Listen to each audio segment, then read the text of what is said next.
Hi അസ്സലാമു അലൈക്കും. നമ്മൾ ഇന്ന് കാണിക്കാൻ പോണത് കുട്ടികൾക്കൊക്കെ വളരെയധികം ഇഷ്ടമാകുന്നൊരു റെസിപ്പിയാണ് കേട്ടോ ഇന്ന് കാണിക്കാൻ പോണത്. ഇത് വളരെ ഈസി ആയിട്ട് നമുക്ക് ഉണ്ടാക്കിയെടുക്കാൻ പറ്റും. അപ്പോൾ നമുക്കിത് എങ്ങനെ ഉണ്ടാക്കിയെടുക്കുക എന്നുള്ളത് നോക്കാം. അപ്പോൾ നമ്മളിവിടെ കുറച്ച് ബ്രെഡ് എടുത്തിട്ടുണ്ട് കേട്ടോ. അപ്പോൾ ഇത് നമുക്ക് കട്ട് ചെയ്തെടുക്കണം. അതിന് മുന്നേ ആയിട്ട് നമുക്കിതിലേക്കുള്ള മാവ് റെഡിയാക്കി എടുക്കണം. അപ്പോൾ അതെങ്ങനെയെന്നുള്ളത് നോക്കാം. അപ്പോൾ ആദ്യം തന്നെ നമ്മൾ കുറച്ച് മൈദ ഇട്ട് കൊടുക്കുക. അതുപോലെ തന്നെ നമ്മൾ കുറച്ച് അരിപ്പൊടി ഇട്ട് കൊടുക്കുക. കൂടുതൽ വേണ്ടത് മൈദയാണ് കേട്ടോ. അരിപ്പൊടി കുറച്ച് മതി. ഇനിയിപ്പോൾ ഇതിലേക്ക് ഏലക്കായും പഞ്ചസാരയും പൊടിച്ചത് ഇട്ട് കൊടുക്കുക. പിന്നെ കളറിന് വേണ്ടിയിട്ട് കുറച്ച് മഞ്ഞൾപ്പൊടി ചേർത്ത് കൊടുക്കുക. ഇനിയിപ്പോൾ അതിലേക്ക് പാലാണ് ചേർത്ത് കൊടുക്കുന്നത്. പിന്നെ ചേർത്ത് കൊടുക്കുന്നത് എള്ളാണ് കേട്ടോ.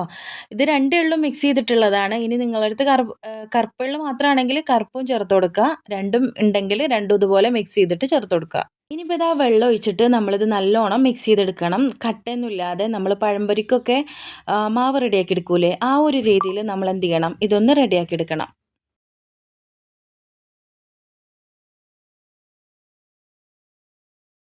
അപ്പോൾ മാവ് ഇവിടെ നമ്മൾ റെഡിയാക്കി എടുത്തിട്ടുണ്ട്. ഈ ഒരു രീതിയിലാണ് കേട്ടോ നമുക്ക് ആയി കിട്ടേണ്ടത്. അപ്പോൾ നമ്മളെ മാവ് റെഡി ആയിട്ടുണ്ട്. ഇനി നമുക്ക് ബ്രെഡ് ഒന്ന് കട്ട് ചെയ്തെടുക്കണം. ഇതുപോലെ കോണാക്കിയിട്ട് വേണം കേട്ടോ കട്ട് ചെയ്തെടുക്കാൻ.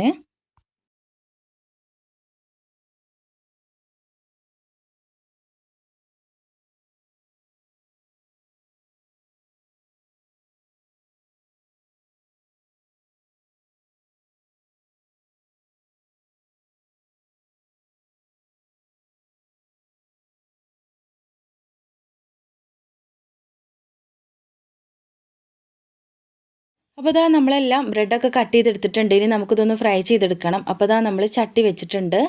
അപ്പോൾ എണ്ണ നല്ലോണം ചൂടായിട്ടുണ്ട് കേട്ടോ. ഇനിയിപ്പോൾ നമുക്കിത് ഫ്രൈ ചെയ്തെടുക്കണം. ഇതുപോലെ ബ്രെഡ് മാവിൽ നല്ലോണം മുക്കിയിട്ട് ഈ ഒരു ചൂടായ എണ്ണയിലേക്ക് ഇട്ട് കൊടുക്കുക.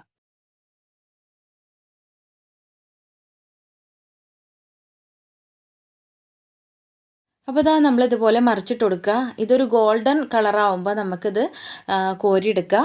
അപ്പോൾ ഈ ഒരു കളറാവുമ്പോൾ നമുക്ക് കോരിയെടുക്കാം. അപ്പോൾ ഈ ഒരു അടിപൊളിയായിട്ടുള്ള വളരെ ഈസി ആയിട്ടുള്ള ഒരു സ്നാക്ക് ഇവിടെ റെഡി ആയിട്ടുണ്ട്. നമ്മുടെ മക്കൾക്കൊക്കെ സ്കൂൾ വിട്ട് വരുന്ന സമയത്ത് ഉണ്ടാക്കി കൊടുക്കുകയാണെങ്കിൽ അവർക്ക് എന്തായാലും ഇത് ഇഷ്ടമാവും കേട്ടോ. അപ്പോൾ നിങ്ങൾ എന്തായാലും ട്രൈ ചെയ്ത് നോക്കണം. അപ്പോൾ ഇന്നത്തെ ഒരു കുഞ്ഞു വീഡിയോ ഇത്രയേ ഉള്ളൂ. നിങ്ങൾക്ക് ഞങ്ങളുടെ വീഡിയോ ഇഷ്ടമായിട്ടുണ്ടെങ്കിൽ ലൈക്ക് ചെയ്യുക, ഷെയർ ചെയ്യുക.